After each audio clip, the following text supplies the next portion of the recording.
Good morning, everyone. If I could ask you to please find a seat on this beautiful morning. And then everything turns quiet. Happy to see that there's already networking going on. Awesome. And I'm almost embarrassed to say that this is actually the first time I'm in this amazing room. And I live 150 meters from here. Why haven't I been here before? Good morning, everyone. On behalf of Copenhagen Fintech, yeah, my voice is a little bit rusty.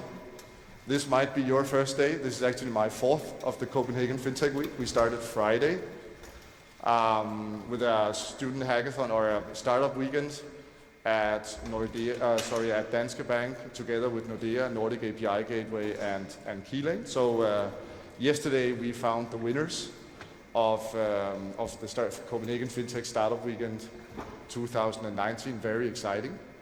And today we're really kicking the week off with this research symposium where we open the box a little bit on AI and a whole lot on blockchain. So I'm extremely proud, humble, and with a little bit of butterflies in my stomach, that's a very Danish expression, to kick off this week. This is built, and this week that we kick off now is built on a strong community, and it's built on partnerships and collaborations, and very strong ties to academia, because that's actually where Copenhagen Fintech comes from and originated back in the days. So that is actually with a very strong collaboration and partnership with the Danish university. So we're extremely proud of being able to stand here and co-host this research symposium on AI and blockchain.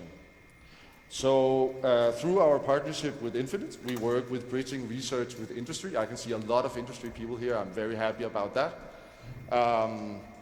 We will be, during the day here today, we will be around 350 people in this historic hall.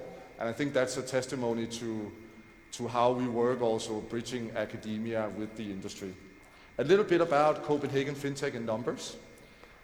We've been at it in this construct for 2.5 years.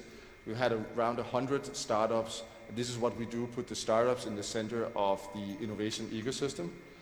100 startups going through us, quite some actually, and quite some today, based on research from, among others, Copenhagen University, and with professors from University of Copenhagen.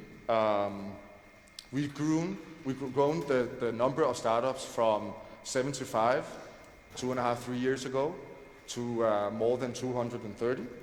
Created 2,000 jobs in fintech startups during the last 3 to 4 years. And last year we reached a record high of 2.1 billion invested in Danish fintech. By far the most funded tech vertical in Denmark right now. A little bit about the Copenhagen Fintech Week. As I said, we started with the startup weekend Friday, where around 100 people hacked on data from Danske Bank and Nordea and Nordic API Gateway. We continue today, 350 people here in the room at this research symposium. I will unfortunately have to leave you around lunch, because then we take our global advisory board of around 27, 28 people that will serve as advisors for Copenhagen Fintech on how to develop a globally connected Nordic fintech ecosystem. Tomorrow we kick off our main 2-day conference. We actually had to shut down the ticket sales yesterday because we reached 1,100, which is quite big for an organization like us. So we really look forward to see a lot of you guys out there at Hallandet tomorrow. A venue quite different from this, but nevertheless, that would be really awesome. We have 100+ speakers, 2 stages, 100 companies will be exhibiting their different solutions, and there will be 50 startups from all over the Nordics that will present their solution and pitch from stage. Thursday there will be 8 innovation labs around Copenhagen that will have an open door, and we have buses driving around, so you guys can come and visit them and see what's going on there. So again, very humble and with a good deal of butterflies in my stomach, as I said, to be standing here and kick off this week for real. But then when we look at the lineup of speakers and participants, I can say I safely relax. So I will be the guy sitting in the back smiling while you are exposed to some of the best researchers from around the world in their field here. So thank you very much for taking your time off and coming this morning. Look forward to hopefully say hello to all of you, and I hope you have an amazing day. Thank you very much.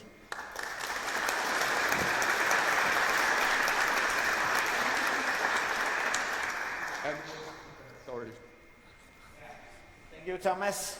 So I'm Mads Nielsen, Head of Department of Computer Science, University of Copenhagen. And Thomas, if you ever started on a degree at University of Copenhagen, you would have been in this room before, because this is where the rector say welcome to all students starting the curriculum here. So I'm here in order to frame a debate on AI. So we have to wait a little with with all the excellent speeches on blockchain and technology around that. So we take 45 minutes on AI, and I have excellent panelists with me. They will introduce themselves when they get on stage in a moment. I'm just going to try to frame a little first. What is the status of AI in Denmark now? So at universities, we actually back already in the 80s had one of the strongest communities in machine learning in the world, not in the computer science department, but in the physics department, and things grew up from there and nationally in Denmark and internationally, including now head of research at Google New York, Corinna Cortis, came from University of Copenhagen, growing up from this environment at the universities. So 1.5 years ago, at the Faculty of Science, we decided to start this Science AI Center, mainly because we had a lot of activities going on, but very little visibility and very little coordination. So when we started asking the other departments at the Faculty of Science, we very fast reached far above 100 full-time researchers, permanent staff at university that would say they were doing AI in their research. And in order to coordinate all these things, we have started this Science AI Center so that we can now be an international partner working together with the best international places, best international universities, and together with industry and other people in other topics at university that need the AI capabilities. So this also comes along with that. Then this year, nationally, an AI strategy was presented at the digital meeting by the government on March 18, saying that Denmark should become, just like we used to be #1, now we're down to #4, and most digitized nation in the world, that we should also put emphasis on the artificial intelligence. So looking at the development of IT going from in the 80s, we could store things. In the 90s, we started to interact with things. What you see is what you get. In the zeros, you had the communication, the internet, and so on. Now it's the age of the data analysis and the artificial intelligence, the kind of the fourth wave in computer science hitting society. And that has also been seen by the Danish government, and that is why we now have an AI strategy. And luckily, along with that AI strategy, seen from my point of view at the university, also some funds come along with that. It has just started with a special call at the Free Research Council, pouring more money into AI and digitalization research, basic research. It comes with a national center that has been announced, a call for a national center in digitalization, including AI there.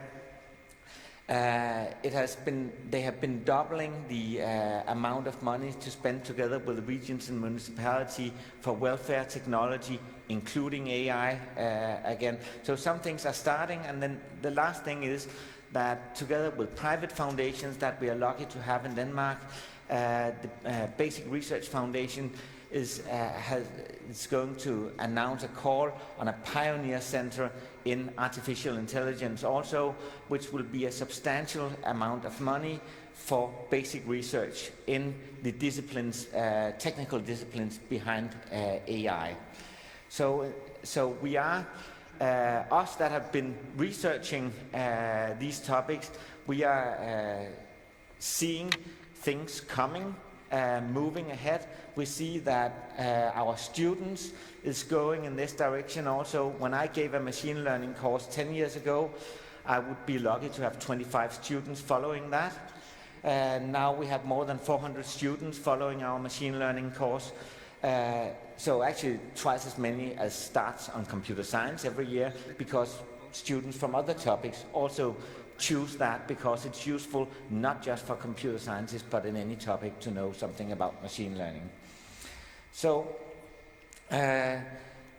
we are at this extremely rapid development in my own field that is more using, when I hear from Thomas the amount of funding in fintech, maybe I should have made my startups in fintech and not in health tech, but that's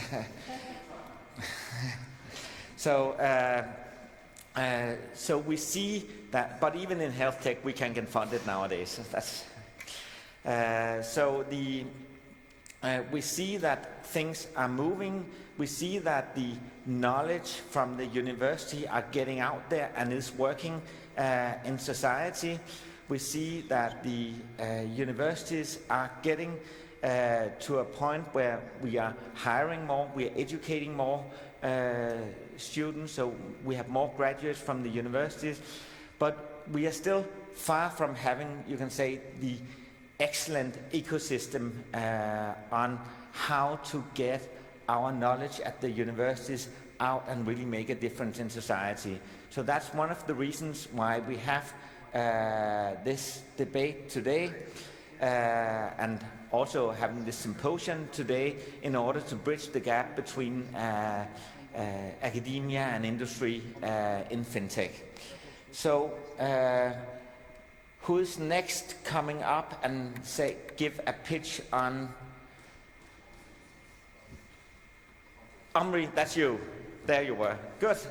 So Omri, can you introduce yourself and then? Yeah, please. So thank you so much for coming, and it is really astounding to work in this, sit in this room. I think it's a lot of history, and it's a great pleasure. Yeah, I actually wanted to mention three things, and I think the first one is actually very much related to both what Mas mentioned just earlier and also Thomas, which is that I really believe that what we start saying here, especially in the blockchain world, is where kind of the industry really meet the research.